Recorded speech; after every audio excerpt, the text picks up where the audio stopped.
शरीर के अंदर दो प्रकार से घुसता है। कैसे? जब एक तो हमारे खुद के कर्म गंदे होते हैं तब, नंबर दो, कोई तांत्रिक भी आपके शरीर में कुछ चीज भेजना चाहता है। जैसे किसी तांत्रिक ने हमारे ऊपर क्रिया की, जैसे मान लो इस भाई के ऊपर क्रिया कर रखी है तांत्रिक ने, तो जो तांत्रिक भेजेगा, अब इंसान की खुद की भी तो आत्मा होती है ना, उससे वो भी लड़ेगी।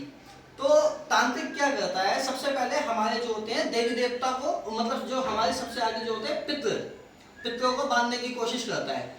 जब पितरों से वो निपट जाता है, फिर उसके बाद में वो हमारे देवी देवताओं को मलिन कर देता है या फिर वचन में लेता है।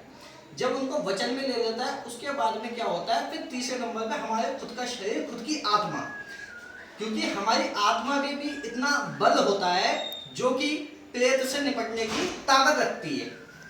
तो जब हम मलिन हो जाते हैं, पूर्ण रूप से मलिन होने के बाद हमारी आत्मा जो है प्रेत के पूर्ण रूप से कब्जे में आ जाती है, जिसको कहते हैं हम कि प्रेत बाधा हो गई। तीसरी चीज क्या होता है, हमारे खुद के भी कर्म होते हैं। अब आपके मान लीजिए गंदे कर्म है, आप उल्टे सीधे कर्म पे कर्म करते जा रहे हैं और आप बोल रहे हैं कि भाई मैं ठीक नहीं हुआ। कुछ लोगों के साथ होता है ये, और कुछ नहीं, बहुत लोगों के साथ होता है। इसमें क्या होता है, हमको खुद के कर्म भी तो सुधारने पड़ेंगे। जब तक हम अपने कर्मों को नहीं सुधारेंगे तब तक आप लोग बिल्कुल भी ठीक नहीं होंगे। कैसे?